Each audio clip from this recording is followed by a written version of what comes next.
Bad Mechs, the Vulcan, written by Sean of Sarna.net, the greatest wiki there is.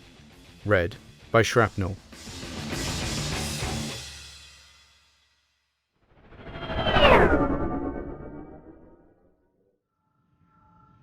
You're going to be fine, I'm telling you.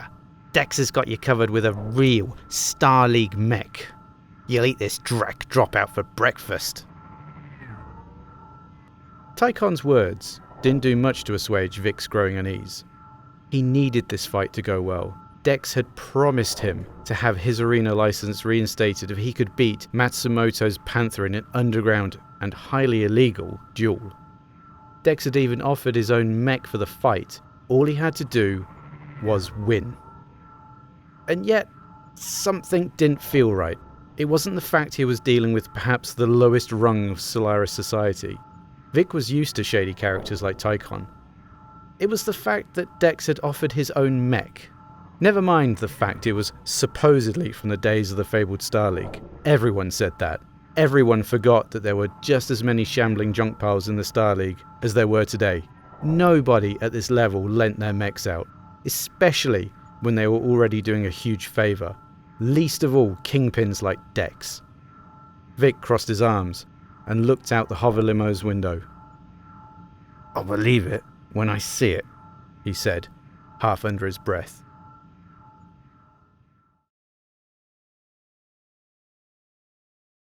It didn't take long to reach the makeshift arena on the outskirts of nowhere. A crowd had already gathered in the bleachers, protected by a sparking net that looked like it couldn't stop a fly, let alone an autocannon shell. Vic knew the civilian casualties weren't uncommon at these fights. He'd already written half of them off. The hover limo parked right next to the gantries where two dark colossi stood. One was a Panther, but the other was a mech that Vic had never seen before. It was taller than the Panther, but far more gangly, with long, thin limbs and a cockpit that seemed to erupt from the machine's wide shoulders. Vic could make out the muzzle brake of a light autocannon, and a right arm with the telltale scorch marks of flamers, but it was too dark to make out the rest. "Get suited up, hero," Tycon mocked as he tossed Vic his beat-up Neuro helmet. "Time to put on a show." The next 10 minutes were all downhill. Vic was dismayed to find out that his Star League mech had just a 60mm autocannon as its main armament. The flamer might be useful if he could get close, but he only had a single medium laser and a piddly machine gun when his autocannon's ammo bin ran dry. Worse, he had no hands, so close combat brawling was out too. The jump jets were a bonus and the mech felt reasonably nimble after taking it through a 5-minute shakedown, but he was hardly confident his firepower would surpass his opponent. The other 5 minutes proved his suspicions correct. The Vulcan, a name he'd only discovered after cycling through his diagnostic displays, had less armour than the Panther. That discovery was made apparent after Matsumoto's PPC sheared off his left arm at the shoulder.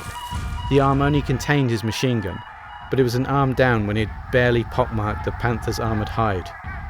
Vic fired his autocannon, scoring minor hits across the Panther's chest. Meanwhile, Vic's damage display showed several areas where PPC blasts had ruptured his wiry mech's armour. His only hope was to close the distance, get underneath the PPC's minimum range, and use his flamer to force Matsumoto into shutdown. Kicking his Vulcan into gear, Vic charged forward in a slight zigzag, firing his autocannon wildly as he went. Most of the shots missed, but Matsumoto's did not. Another PPC blast removed his right arm, while a second punched straight through the Vulcan's chest to nick the engine shielding. Immediately, the Vulcan's normally temperate cockpit became a veritable sauna, and his forward momentum slowed to a crawl. Vic couldn't hear it, but the crowd roared as the Vulcan seemed to stagger forward after a mortal blow. A few more defiant plinks from his autocannon merely bounced off the Panther's scowling feline face as the crowd jeered. Then the Panther let loose a flight of SRMs. 3 erupted all around the Vulcan's cockpit, but one slipped right through the rents in the 40-ton machine's armour to touch off the remaining autocannon rounds. The resulting explosion killed both Vic and 46 fans who were cheering right up until the shockwave blew the bleachers apart.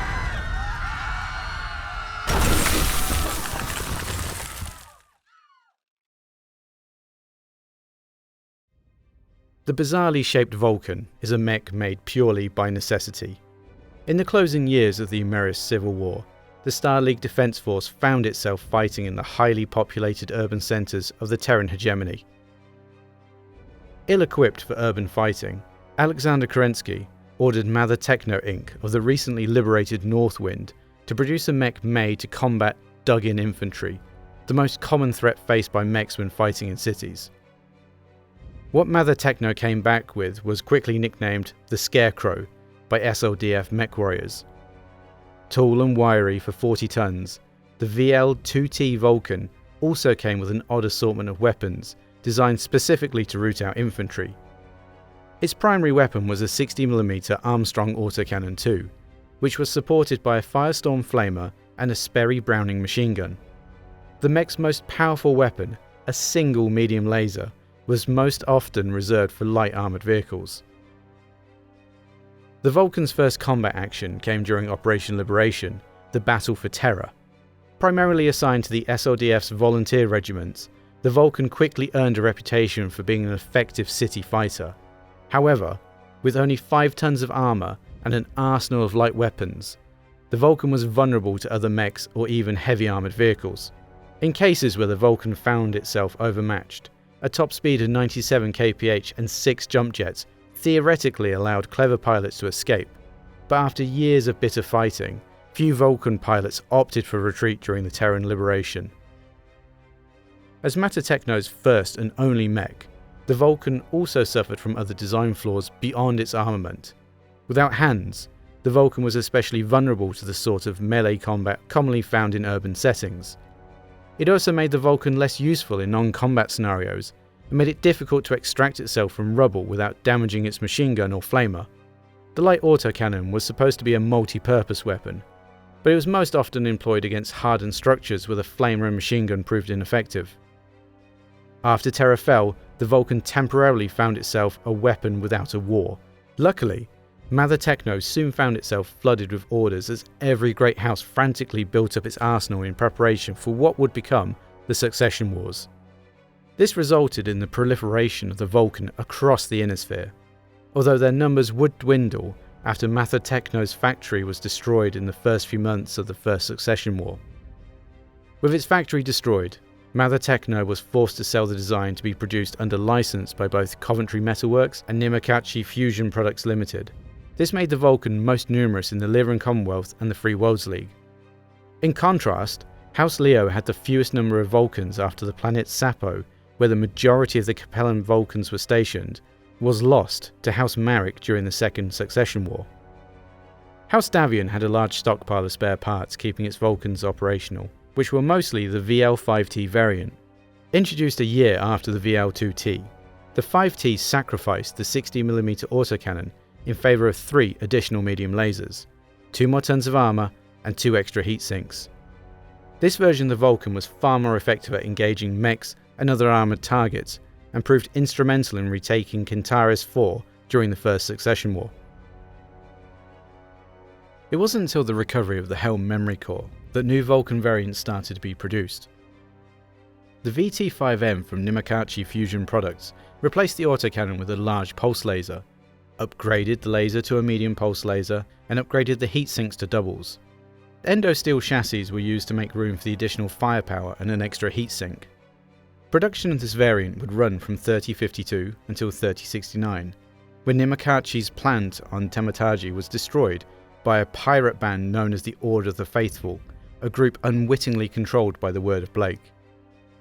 The VT6M, produced just before the factory was destroyed, upgraded the 5M's arsenal with an ER medium laser and a light Gauss rifle with 2 tons of ammo. Only 30 examples of this variant were produced before the factory's destruction, and most of those were captured by the word of Blake. With the word of Blake's de facto takeover of the Free Worlds League, the VT6C arose from the ashes of the Nimakachi's plant. This variant replaced the VT5M's lasers for an ER large laser, an ER medium laser, and a C3I computer, and replaced the single machine gun with a trio of light machine guns linked in a machine gun array.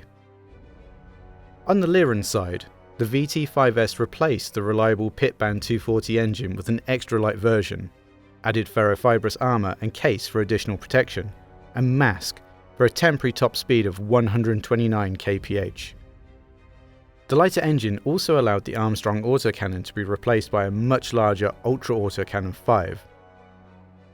Unlike the Marek variant, the 5S would remain in production and even see a sub-variant upgrade produced during the Jihad.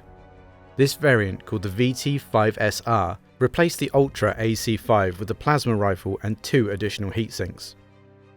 Following the Jihad, the Vulcan faced stiff competition from various Omni-Mechs sporting anti-personnel configurations, and the Republic disarmament meant that most militaries preferred to keep these adaptable designs over a dedicated infantry fighter like the Vulcan. With sales collapsing, Coventry and Nimikachi held a technical summit to redesign the Vulcan for the modern era. The result was the VL-7T. This entirely revamped Vulcan was armed with a plasma rifle, heavy machine gun, heavy flamer, and an ER medium laser. A 240 XL engine and light ferrofibrous armour allowed for the additional armament, all of which was linked to a targeting computer. Cheaper than competing Omni-Mechs, the VL-7T is the perfect design to defeat all sorts of armoured infantry. The targeting computer ensures locks are maintained on squirrely targets such as elementals, while the tried, tested and true trio of flamer, machine gun and laser ensure the lightly armoured and unarmoured infantry can be cut down in droves. Today, the VL-7T is one of the top-selling mechs for both companies, in no small part due to the prevalence of infantry on the modern battlefield. However, that may not be the case forever. As infantry losses mount due to the deadly design, commanders may rethink their tactics to favour mechs once again. When that happens, the Vulcan will undoubtedly fall back on hard times. Hello folks, it's Shrapnel here. Thank you for listening to Bad Mechs the Vulcan. It's not a mech that I've used personally. It's probably not a mech that I would use, because, well, let's be honest, it looks like it sucks. The Jihad variant with the plasma rifles is looking interesting, but the ones before that just seem like ovens on legs. Yes, it's quick and it's got jump jets, but I don't think 5 tons of armour is going to cut it that well, do you? I'd much rather take the Panther, to be honest. I know how tough Panthers are, and they can dish the punishment out. But maybe I'm wrong. Let me know in the comments below if you've got a story about the Vulcan, or you know something I don't. Maybe I'll take it in the future, who knows. Let me know. And as ever, like, subscribe, hit the notification icon, drop a comment below, and of course, go and read Sarna. Go get lost there, folks, and I'll catch you on the flip side. I've been Shrapnel. Bye.